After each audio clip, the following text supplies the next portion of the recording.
Plus का नया आविष्कार eco plus hexa power TMT इसकी प्रीमियम क्वालिटी व उन्नत जंग रोधक क्षमता दे बेजोड़ मजबूती। इको प्लस सीमेंट और स्टील, इस पर है देश को भरोसा। जब पशुओं को मिलेगा प्यार और मिल्को मोर पशु आहार तो दूध बहेगा, मुनाफा बढ़ेगा। मिल्को मोर पशु आहार।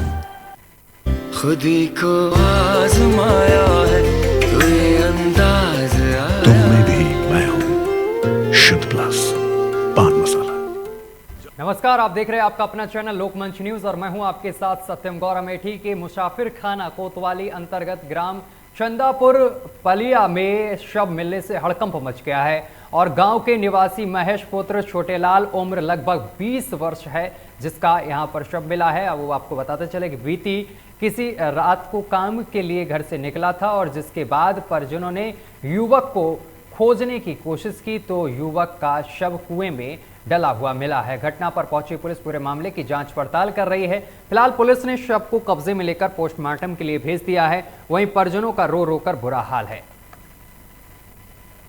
तो ये तस्वीरें हम आपको दिखा रहे हैं अमेठी की, जहां पर आपको बताते चले कि युवक का शव कुएं में पड़ा हुआ मिला है। सूचना पर पहुंची पुलिस ने शव को कब्जे में लेकर पोस्टमार्टम के लिए भेज दिया है। लापता था युवक कुछ दिनों से, जिसकी खोजबीन भी की गई, जिसके बाद शव मिलने के बाद पुलिस को इस पूरे मामले की सूचना दी गई। सूचना पर पहुंची पुलिस अब पूरे मामले की जांच पड़ताल कर रही है और पुलिस इस पूरे मामले को लेकर कार्रवाई में जुट गई है। तस्वीरें हम आपको दिखा रहे हैं, ये वही कुआं है जिसमें शव मिला है। पुलिस ने शव को बाहर निकाला है, पोस्टमार्टम के लिए भेज दिया गया है। अब पुलिस पूरे मामले को लेकर तहकीकात कर रही है, परिजनों से इस पूरे मामले को लेकर पूछताछ कर रही है कि मृतक की किसी से रंजिश तो नहीं थी। इन सभी चीज़ों को लेकर कई एंगलों को लेकर अब पुलिस इस पूरे मामले को लेकर जांच पड़ताल कर रही है।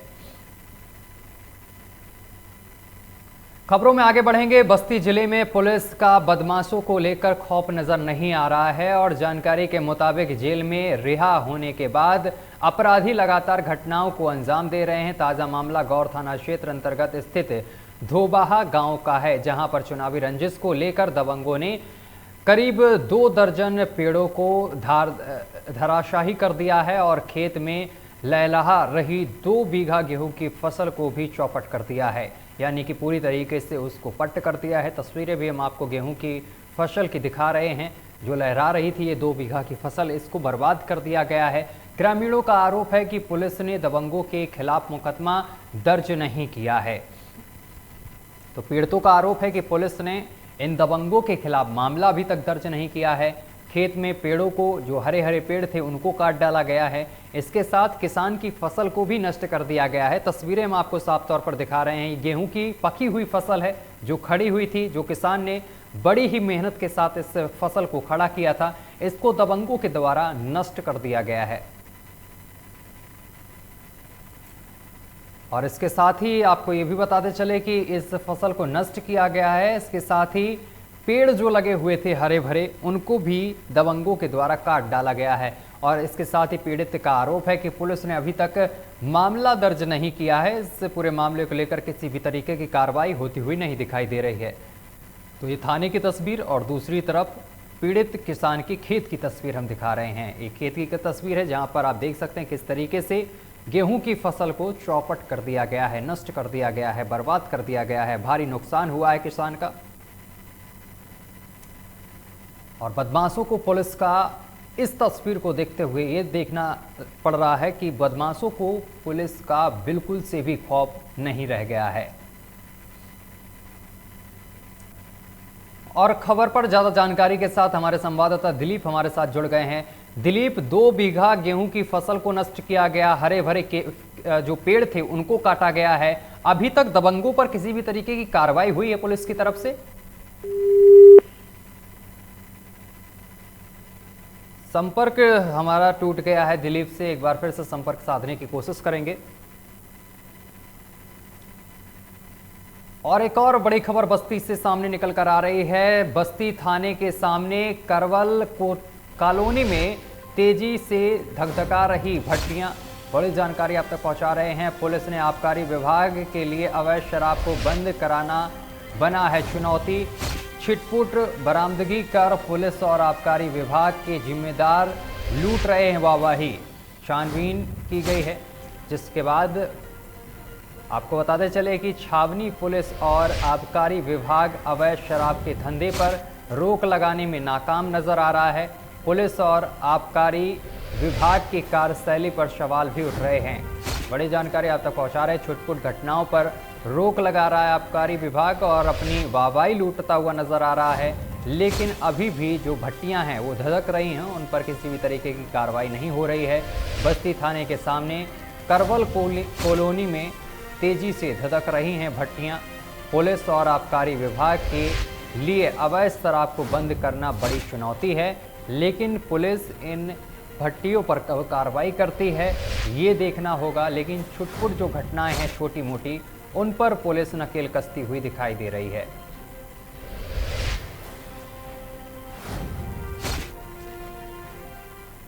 और बस्ती से एक और बड़ी जानकारी सामने निकल कर आ रही है। बस्ती में सपा विधायक और जिला अध्यक्ष महेंद्र नाथ यादव की बढ़ सकती है मुश्किलें। बीजेपी ने अब सपा विधायक महेंद्र के खिलाफ खोल दिया है मोर्चा। बस्ती सांसद हरीश द्विवेदी ने पुलिस से विधायक की गिरफ्तारी की मांग की है। वहीं आपको बताते चले कि कानून का मखौल उड़ाने वाले लोगों पर होनी चाहिए कार्रवाई। योगी सरकार रिपीट होते ही अब अपराधी बख्शे नहीं जाएंगे, ये कहा गया है। सपा के गुंडों ने काउंटिंग स्थल पर भी करी थी अफसरों से अभद्रता, ये आरोप लगाया गया है। और ब्लॉक प्रमुख राम कुमार की सुरक्षा की जिम्मेदारी अब हमारी भी जिम्मेदारी है, ये बोला गया है। विधायक के खिलाफ कलवारी थाने में मुकदमा दर्ज है अपहरण का। खबर पर ज्यादा जानकारी के साथ हमारे संवाददाता रत्नेश्वर हमारे साथ जुड़ गए हैं।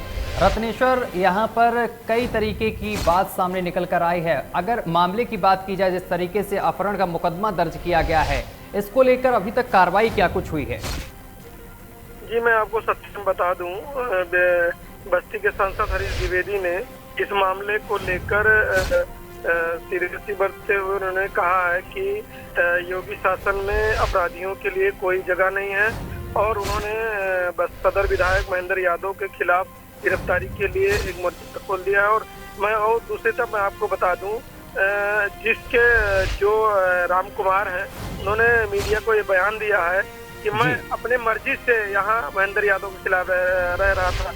वहीं दूसरी तरफ कहा जा रहा है उनके रिश्तेदार जो हैं, उनके प्रकाश जो साले रिलेशन में उनके पत्नी के भाई लगते, उन्होंने का आरोप लगाया है कि उन्होंने 5 महीने से बंधक बना के रखा था। तो इस तरफ देखते हैं दोनों तरफ से एंगल, कहीं ना कहीं ब्लॉक प्रमुख जो पहले बीजेपी में था और सपा में आ गया, तो वहीं एक तरफ दुखी जा रहा है कि एमएलसी के चुनाव को देखकर एंगल दूसरी तरफ से देखा जा रहा है। तो क्या कहा जाए इस पे? अब कहना साफ होगा कि एक तरफ तो जो खुद पीड़ित वो बयान दे रहा है कि मैं अपने मर्जी से आ रहा है, वहीं दूसरी तरफ बीजेपी सांसद हरीश द्विवेदी इस घटना को लेकर गिरफ्तारी की मांग कर रहे हैं। सत्यम, चलिए, तमाम जानकारी साझा करने के लिए रत्नेश्वर बहुत बहुत शुक्रिया आपका। गाजियाबाद में अज्ञात लोगों ने पिस्टल के दम पर दिखाई है दबंगई और अराजकता फैलाने की कोशिश की गई है। बड़ी जानकारी आप तक पहुंचा रहे हैं, जिसके बाद आरएसएस के कार्यकर्ताओं ने हंगामा काटा है। गाजियाबाद में अज्ञात लोगों ने पिस्टल के दम पर दिखाई है दबंगई, अराजकता फैलाने का प्रयास किया गया है। भारी संख्या में कोतवाली इंदिरापुरम में आरएसएस कार्यकर्ता मौजूद हैं। ये तस्वीरें हम आपको दिखा रहे हैं इंदिरापुरम कोतवाली की, जहां पर आपको बताते चले कि आरएसएस के कार्यकर्ता मौजूद हैं थाने के बाहर।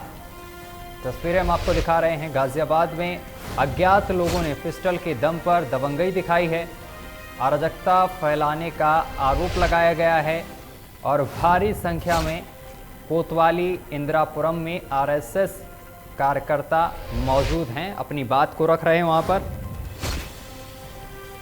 खबर पर ज्यादा जानकारी के साथ हमारे संवाददाता अजीत रावत हमारे साथ जुड़ गए हैं।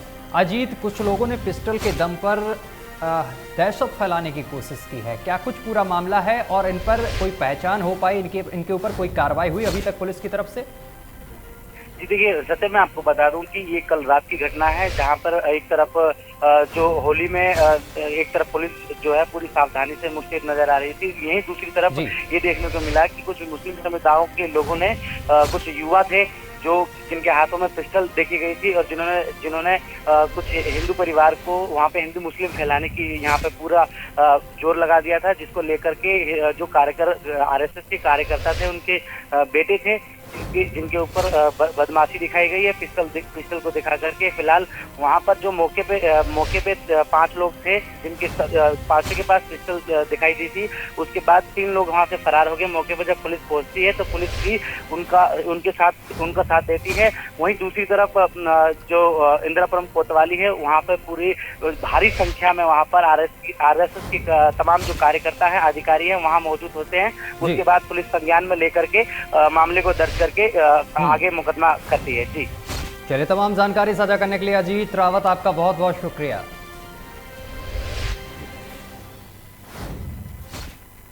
और कासगंज में 2 पक्षों में जमकर लाठी डंडे चले हैं, जमकर पथराव भी हुआ है। 2 लोग इस पूरी घटना में घायल हुए हैं जिनको जिला अस्पताल में भर्ती कर दिया गया है।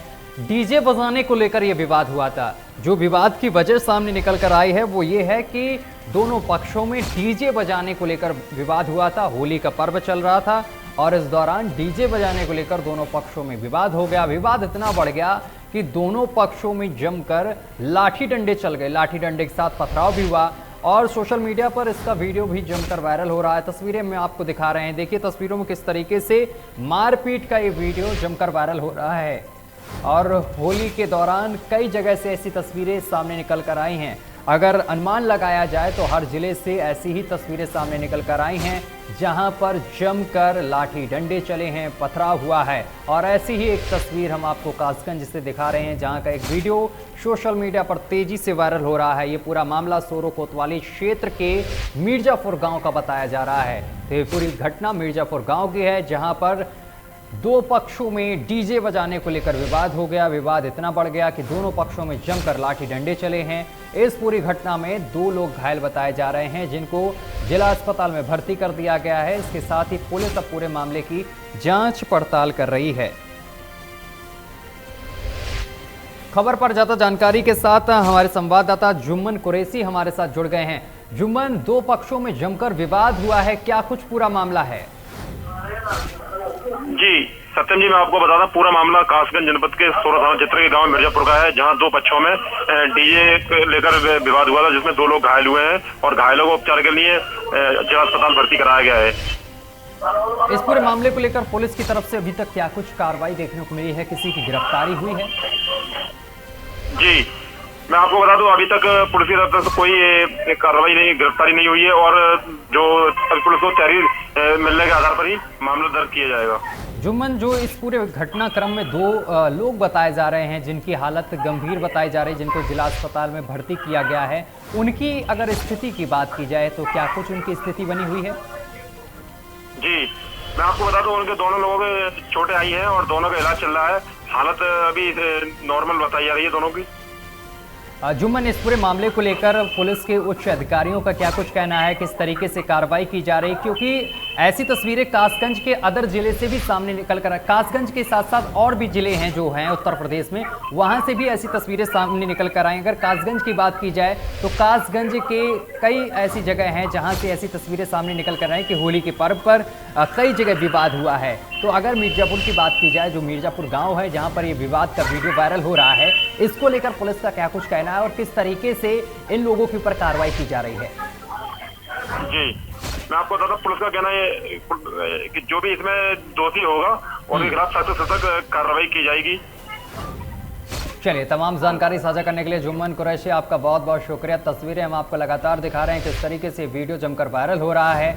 2 पक्षों में जमकर विवाद हुआ है, लाठी डंडे चले हैं, पथराव हुआ है, 2 लोग घायल बताए जा रहे हैं। फिलहाल घायलों को अस्पताल में भर्ती कर दिया गया है। पुलिस अपने तरीके से पूरी जांच पड़ताल इस पूरे मामले को लेकर कर रही है।